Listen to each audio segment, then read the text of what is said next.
Hola chicos, el día de hoy vamos a explicar acerca de las enfermedades de la córnea. Entonces, empezando, tenemos que la córnea es un tejido transparente, es avascular, que si bien es cierto, como no tiene vasos, pero tiene mucha inervación. Entonces tiene plexos nerviosos, tanto subepiteliales y estromales profundos, que van a estar inervados por la primera división del trigémino. El trigémino tiene 3 ramas: la oftálmica, la mandibular y la maxilar. Pero la que va a inervar la córnea es la primera, que sería la oftálmica. También hay que recordar que la córnea es la responsable de las 3/4 partes de la potencia óptica del ojo, y también participa en la potencia, el cristalino. Entonces, según las características anatómicas, en cuanto a las mediciones, tenemos que tiene un diámetro vertical de 11 milímetros, un diámetro horizontal de 12 milímetros, tiene un espesor corneal central de 540 micras, que es muy sensible, y esto es por la inervación que presenta, ¿no? Bueno, respecto a la histopatología, vamos a tener que la córnea tiene 5 capas. Tiene el epitelio, tiene la capa de Bowman, tiene el estroma, tiene la membrana de Descemet y tiene el endotelio, ¿no? Desde lo más externo a lo más interno. Tenemos que saber que el epitelio de la córnea es un epitelio escamoso, no queratinizado, que esta va a permitir la reparación total. O sea, se puede reparar totalmente y no va a haber ninguna opacificación. A diferencia de otras estructuras, vamos a tener que este epitelio tiene células basales, células aladas, células escamosas superficiales y células madre de la córnea. Y estas células madre de la córnea son importantes porque estas nos van a permitir que haya cierta barrera, y esta es una barrera fisiológica, que impide el epitelio de la conjuntiva, que también es una estructura del ojo, que pueda crecer sobre la córnea, ¿no? Entonces estas células madre de la córnea la van a proteger.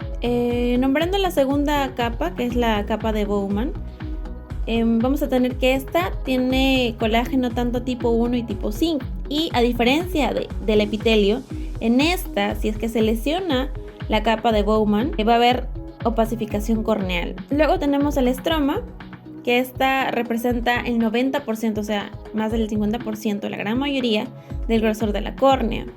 Va a tener también fibras de colágeno, el tipo 1, y estos colágenos van a estar dispuestos en forma paralela.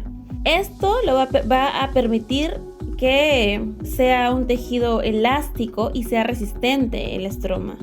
Y un dato importante es que este estroma puede cicatrizar, o sea, es decir, ante una lesión, si se lesiona el estroma, que es una estructura de la córnea, puede cicatrizar, pero no se va a poder regenerar tras alguna lesión. Luego tenemos a la membrana de Descemet, que esta vamos a tener que, conforme aumenta la edad, entonces va volviéndose un poco más gruesa, ¿no? Va engrosándose.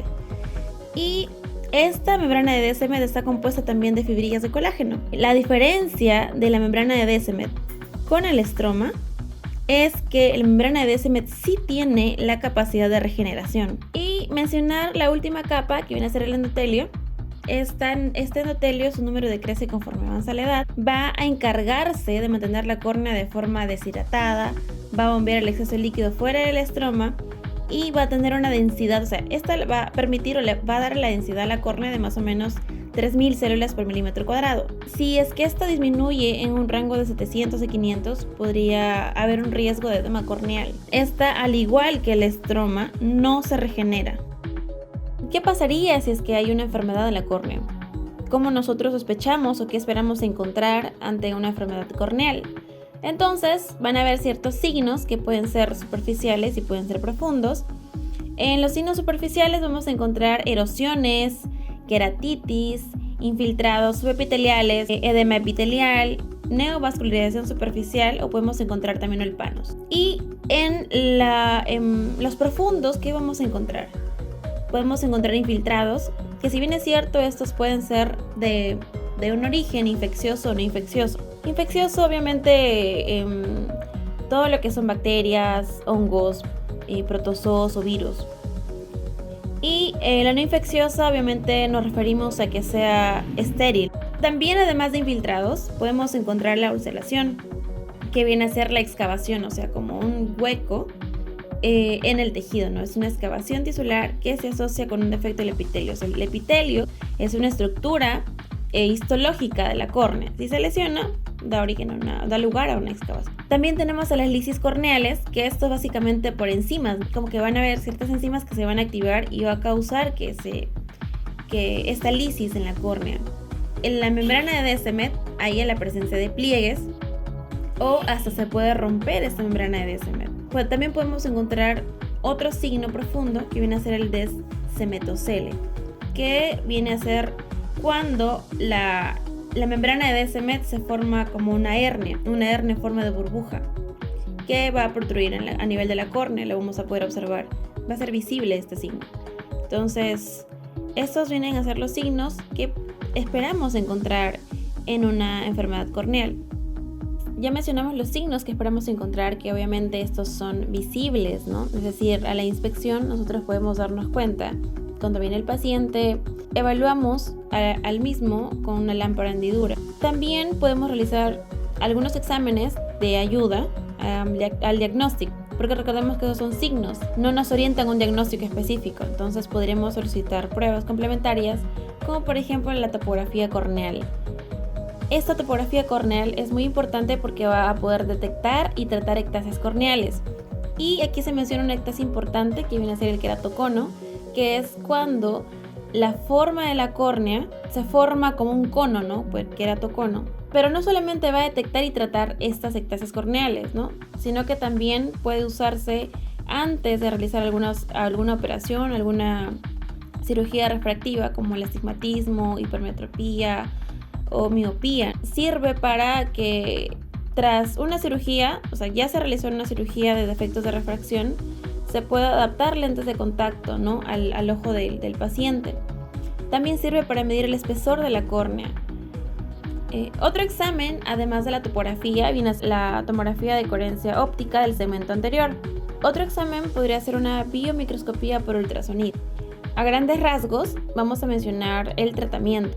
Entonces, el tratamiento de una enfermedad corneal puede ser, en primer lugar, va a ser controlar la inflamación y la infección. Entonces, si es que sospechamos de que hay presencia de estos, sobre todo de infección, entonces ya sea, como mencioné, bacteriana, pírica, fúngica o con protozoos, podemos usar antibióticos, obviamente refiriéndonos en caso de que sea bacteriana. Podemos usar también corticoides tópicos y también inmunosupresores sistémicos. Estos son los tratamientos que se van a usar, obviamente dependiendo de la etiología. Esto es muy importante. También tenemos que favorecer la curación epitelial, ¿no? Es decir, favorecer la reepitelización. Entonces, ¿cómo vamos a lograr esto? Disminuyendo la exposición a medicamentos tóxicos y conservantes, porque estos también pueden causar una lesión corneal. Podemos lubricar el ojo con lágrimas artificiales, con pomadas, sobre todo en caso de ser oftalmia, ¿no? Que viene a ser el ojo seco.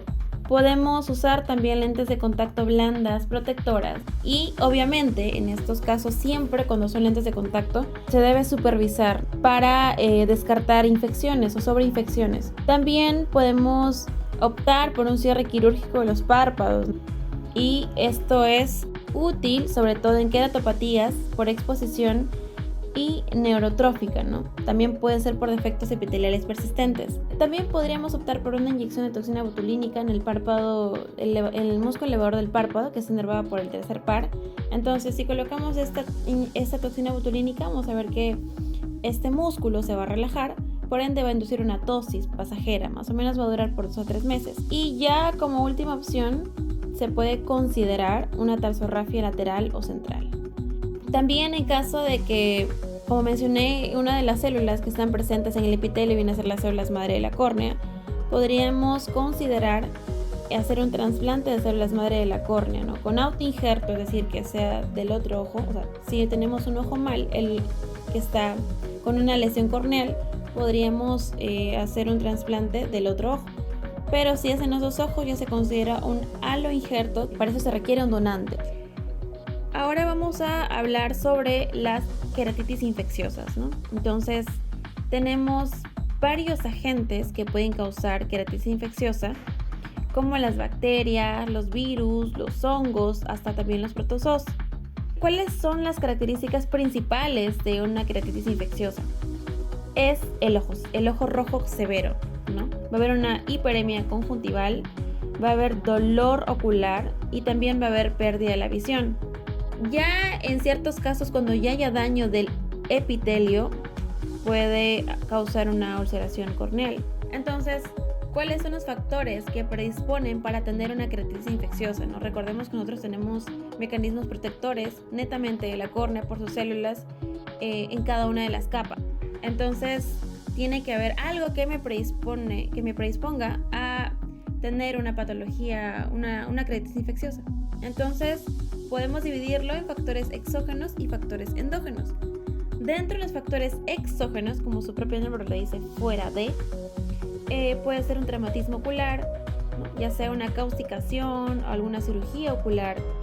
Por eso es muy importante preguntar si el paciente ha tenido alguna operación ocular, porque esto puede predisponer. También el uso de lentes de contacto, que eso es muy importante, como ya mencionamos anteriormente. Y el uso de medicamentos como los corticoides, los anestésicos, los antivíricos, inmunosupresores, y también la presencia de quemaduras, ¿no? Entonces, ya tenemos a los factores exógenos, pero también no olvidar que tenemos factores endógenos. Entonces, endógenos, como su propio nombre lo dice, alguna alteración ya sea en el párpado, ya sea en la vía lagrimal, en la conjuntiva, en la córnea, o también factores sistémicos, ¿no? Como alguna enfermedad crónica, como por ejemplo la diabetes. Entonces, ¿qué alteraciones palpebrales podría ser un factor endógeno? Por ejemplo, el entropión, alguna parálisis facial, ¿no? Recordemos que en las parálisis faciales suele haber un laoftalmos, ¿no? Que se cierra incompleto del párpado. Entonces esto puede exponer a que entre algún agente y por ello se desencadena una queratitis infecciosa.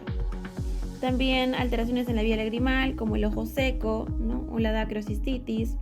Alteraciones en la conjuntiva, como el tracoma. Entonces, aquí esta enfermedad es por la clamidia trachomatis, ¿no? También el pemfigoide ocular, un síndrome de Stevens-Johnson. Alteraciones en la córnea, como una úlcera herpética, una queratopatía bulosa. O factores sistémicos, como enfermedades crónicas, como la diabetes, o algunos hábitos tóxicos, como el alcoholismo, ¿no? Entonces, tenemos que tener muy en cuenta cuáles son los factores que predisponen al paciente a que pueda desarrollar esta queratitis infecciosa. Bueno, chicos, esto es todo el tema por el día de hoy. Espero que les haya gustado. No se olviden de suscribirse en la campanita. Denle clic en la campanita de abajo para que les lleguen notificaciones. Y cualquier sugerencia o algo que ustedes consideren que debería mejorar para que crezca el canal, lo dejan en los comentarios, por favor. Muchas gracias. No se olviden de acudir al oftalmólogo. Y ya, saludos.